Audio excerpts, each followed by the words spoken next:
در حال کار کردن چکش تخریبت از ضربه افتاد، دستگاه روشن میشه اما ضربه نمیزنه. اولین کاری که باید بکنی اینه که قلم دستگاهتو چک کنی. انتهای این قلم رو ببین، انتهای این قلم شکسته و تیکه شکستش داخل قلمگیر دستگاه مونده. شما اگر یک قلم جدید هم بذاری دستگاه ضربه نمیزنه.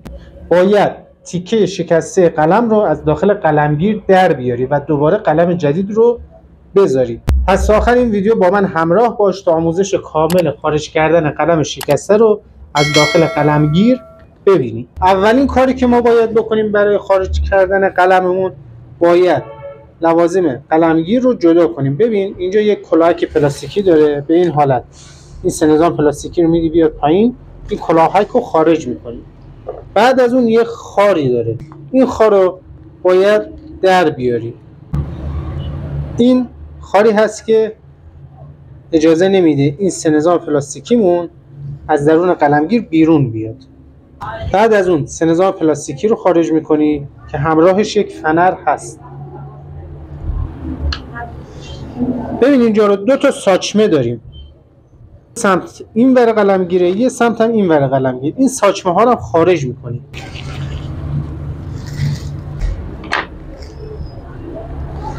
این دو تا ساچمه هم اینا رو یه جا میذاری که گم نشه. بعد از اینکه لوازم قلمگیر رو جدا کردی میای سراغ شاسی تغییر حالت دستگاه، اون رو هم باید باز کنی.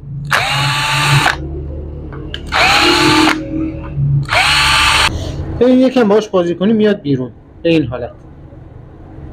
بعد از اون اگر دستگاه دسته کمکی داره، دسته کمکی رو باز میکنی.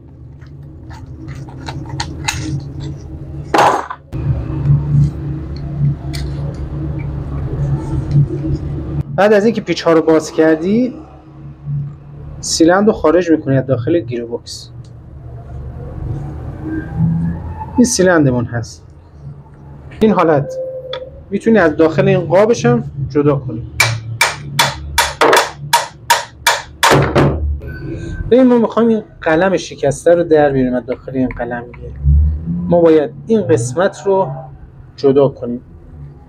این خار رو میبینی؟ این خار رو باید باز کنیم. این قسمت پایینش اصلا کار نداره.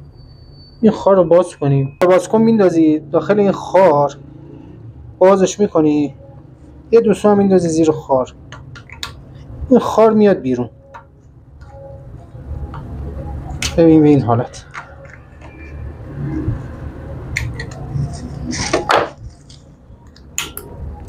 خارمون خارج شد. یه بلبورینگ داری، این بلبورینگ باید بیاریش بیرون. گیرت رو باز میکنی، میندازی زیر بلبورینگه، چکش میزنی روی این قلمگیر تا این بلبورینگ خارج بشه.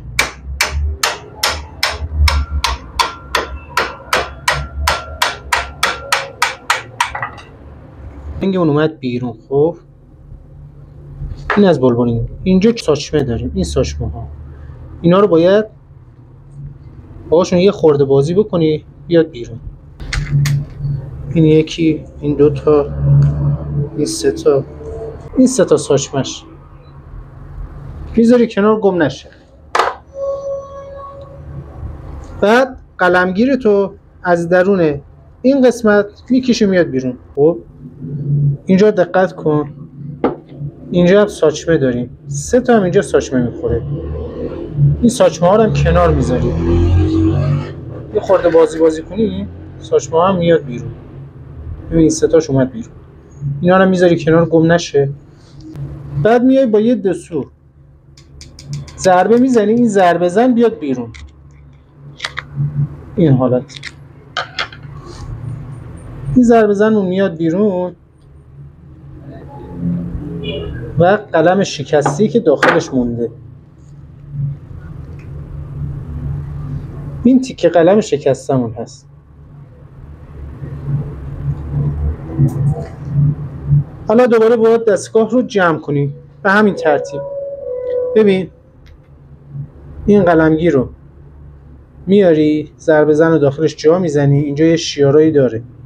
خب مال اون سه تا ساچمه ای هست که در آوردیم. گریس میذاری کنار دستت. خب روی این ساچمه ها یه خورده گریس میزنی به این شکل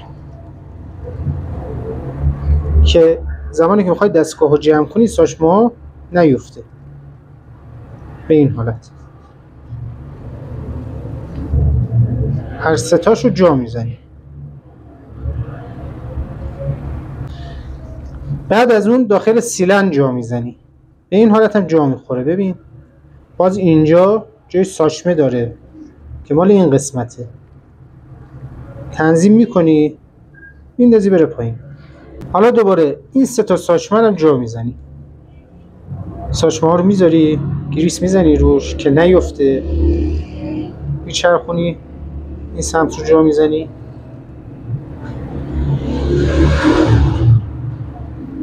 و این یکی.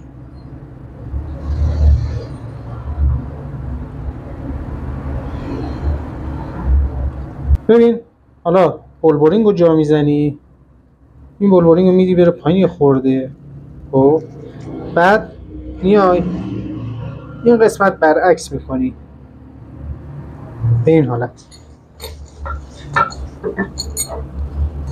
حواست به این سه تا ساچمه هست در نره. همزمان میای ضربه میزنی روی این سیلندر تا بولبورینگ سر جاش بخوابه و بره روی این سه تا ساچمه. قسمتی که میخوای ضربه بزنی دیگه با چکش آهنی ضربه نزن روی سیلندر، با یک چکش پلاستیکی بزن. همزمان ساچمه ها رو هم نگه دار تا در نره.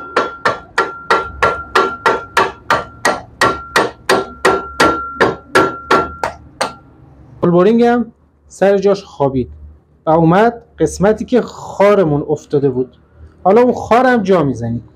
این خار دو چشم رو میندازی داخل و با خار باز کن بازش میکنی و میفته سر جاش.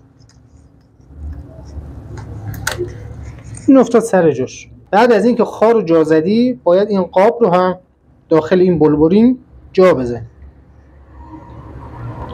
ببین اینا همه گریس‌های کثیفی هست که با خاک قاطی شده. خب اینا رو باید کامل تمیز کنی.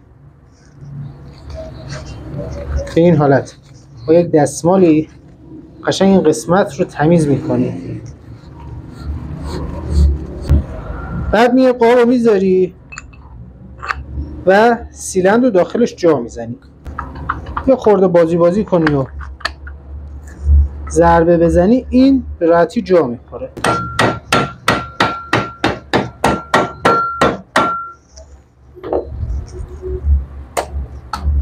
این رفت سر جاش. میای سراغ دستگاه. ببین ما اینجا یه پیستونی داریم ضربه زن که میخوره به ضربه زن داخل قلمگیر. این به این حالت جا میخوره. اورینگش باید به سمت بالا باشه. خب باید اورینگش به سمت بالا باشه. میندازی داخل سیلندر به این حالت. میدی بره پایین. یه خورده هم چربش میکنی. بعد از اینکه رفت پایین یا قبلش یه خورده هم چرب میکنی چون میخواد پیستون قسمت شاتونمون هم داخل سیلندر بره.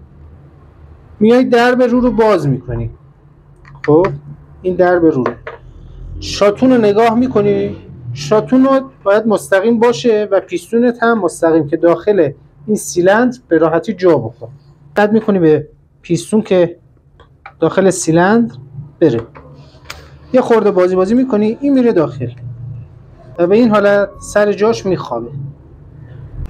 حالا شروع میکنی به بستن 4 تا پیچی که از روی این قاب باز کرده بودی. به این پیم شاسی تغییر حالت من دقت کن. این قسمت این پیمه میفته این داخل، میفته قشنگ این داخل اینجا و هل میده به جلو به این حالت و باعث میشه که حالت دستگاهمون عوض بشه چکشی زمانی که به جلو هل میده. پس ما میخوایم این شاسی رو جا بزنیم باید دقت کنیم که چطور جا بزنیم. میفته داخل اون شیاره. ببین یه خورده بازی کردم رفت داخل و 3 تا پیچشو میبندم.